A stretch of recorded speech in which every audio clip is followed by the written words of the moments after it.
Salut! Aujourd'hui, on parle d'un mot que tout le monde connaît et que tout le monde pratique, procrastination. On se dit souvent, je le ferai demain, mais demain c'est déjà aujourd'hui, et aujourd'hui, on se trouve encore une excuse. Les psychologues traduisent la procrastination comme un échec de l'autorégulation. En gros, c'est quand tu sais que tu devrais faire quelque chose, mais que tu choisis quand même de ne pas le faire, en sachant pertinemment que tu vas regretter. Mais spoiler alert, ce n'est pas un trait de caractère, ni même une preuve que tu es paresseux, c'est plutôt un mécanisme psychologique, parfois même une stratégie de survie émotionnelle. En gros, t'en as gros sur la patate, et même si tu t'organises, tu fais des plans et t'as des ambitions, t'es pas dans une situation qui favorise le fait de te pousser et le fait de passer à l'action. Mais avant de passer à la suite, je tenais déjà à te remercier de regarder ma vidéo, mais surtout à te demander de t'abonner si ce n'est pas déjà fait. Vous êtes plus de 50% à regarder mes vidéos sans vous abonner. Il faut savoir que moi ça m'aide énormément quand vous vous abonnez, ça manifeste un soutien. Ces vidéos me prennent énormément de temps, j'aime les faire, donc si t'es pas abonné, je te demande de le faire et on peut continuer avec la suite de la vidéo.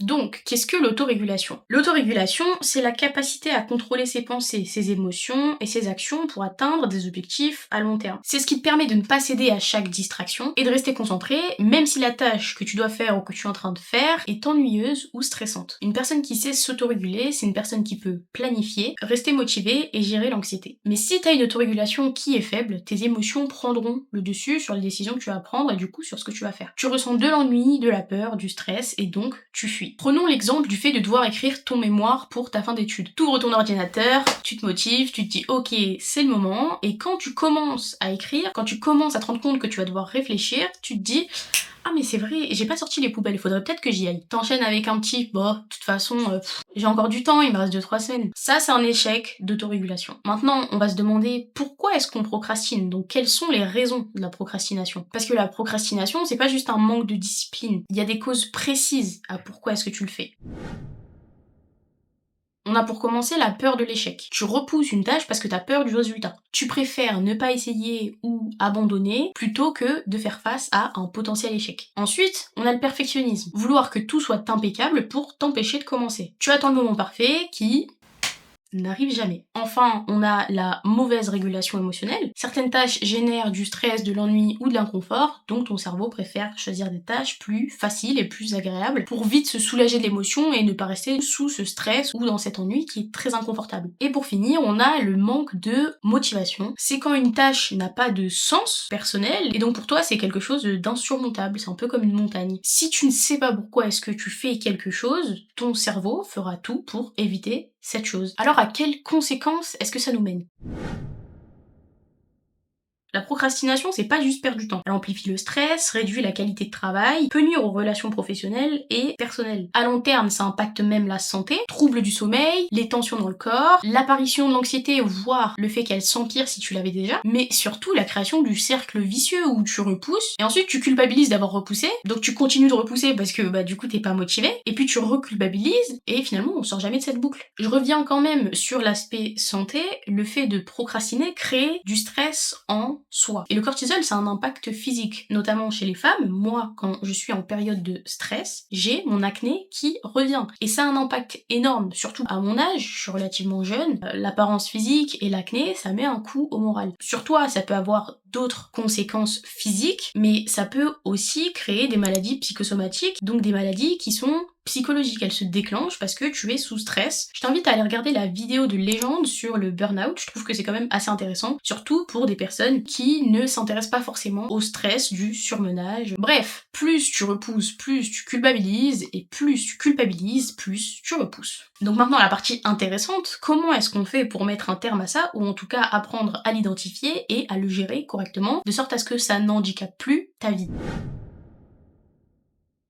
Heureusement, il existe des moyens pour briser ce cercle. La première chose que tu vas faire, c'est identifier les déclencheurs et les croyances limitantes. Il faut que tu comprennes pourquoi est-ce que tu bloques. Est-ce que tu as peur de l'échec? Est-ce que tu es perfectionniste? Ou est-ce que tu as un manque de motivation? Évidemment, il y a plein d'autres raisons et c'est à toi d'identifier ces raisons. Le fait que tu identifies les causes de ta procrastination va te permettre, quand tu te retrouveras dans cette même situation, à ressentir cette même émotion, d'identifier le fait que tu as actuellement un voile sur les yeux. Un voile qui est celui envie d'avoir peur de l'échec. La raison pour laquelle j'ai envie d'aller sortir mes poubelles alors que ça fait 5 jours que je suis censée avoir commencé mon mémoire, c'est parce que j'ai peur de l'échec ou parce que je suis perfectionniste. Et ça va te permettre de surpasser cet inconfort émotionnel. En gros, t'as conscience du fait que tu es en train de te saboter. Ensuite, tu découpes tes tâches en objectifs atteignables, en petites tâches. Quand tu te poses un gros objectif et que tu ne le divises pas, t'as l'impression que c'est insurmontable. Tu te dis mais comment je vais faire ça? Un mémoire entier de 40 pages, comment est-ce que je vais faire? Au plus tu divises ton projet en petites étapes, au plus tu divises le stress et l'anxiété associés à ce projet. En plus de ça,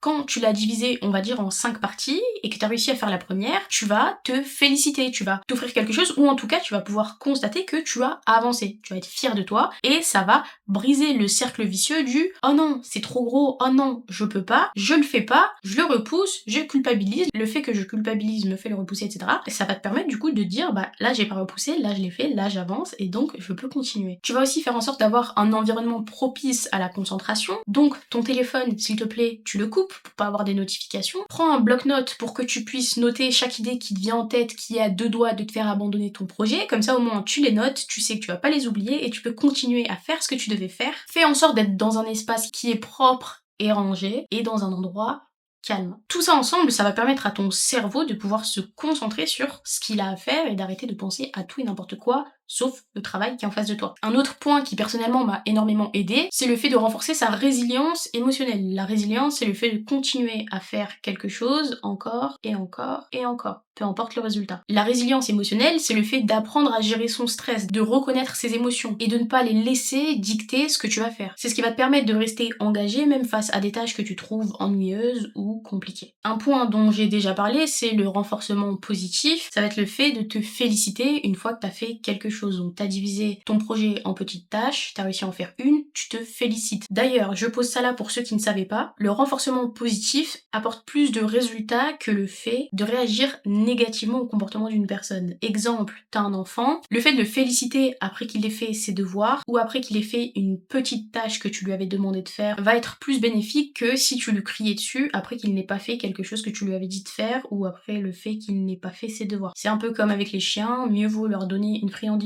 quand ils ont fait quelque chose de bien, plutôt que de leur hurler dessus quand ils ont fait une bêtise. Ce qui donne envie de continuer, c'est les réactions positives. Ce qui nous fait nous fermer, ce sont les réactions négatives. On a aussi une dernière méthode qui est celle de choisir ta façon de travailler. Est-ce que tu préfères travailler 2, 3, 4 heures d'un coup, ou est-ce que tu préfères travailler 25 minutes, faire une pause de 5 minutes, 25 minutes, donc ça c'est la méthode Pomodoro pour ceux qui ne la connaissent pas déjà. Et il faut que tu identifies ta façon de travailler, ce qui te convient le mieux, ce qui va me convenir ne va pas forcément te convenir. Et ça fait partie de l'environnement, le fait de savoir ce qui te fait être productif, ce qui te fait continuer, ce qui te fait tenir. Pour conclure, la procrastination, c'est quand même un phénomène assez complexe, qui comprend énormément de facteurs. Mais c'est pas une fatalité, t'es pas soumis à ça et c'est pas dans ta personnalité. C'est en comprenant les causes, pourquoi est-ce que tu fais ça, et en adaptant des stratégies, parce que oui, dans la vie, il faut adopter des stratégies vis-à-vis de nous-mêmes, t'apprends à te connaître et tu trouves des solutions face aux choses qui te bloquent dans la vie. Ça te permet de reprendre le contrôle, d'améliorer ta productivité, de baisser ou de gérer ton stress et ça te rend bien plus fier de toi. Le point clé, c'est de commencer petit, et je sais que c'est pas facile, on a tous envie de commencer direct gros, de se dire ok, moi je vais faire ça, ça, ça, ça, ça. Mais avoir un objectif réalisable, c'est important pour que ton cerveau puisse te visualiser en train de le faire. Ça te permet de découper ton projet en petites tâches, et une fois que tu as réussi à faire l'une de ces tâches, d'avoir une victoire à célébrer, et petit à petit, tu passes du cercle vicieux au cercle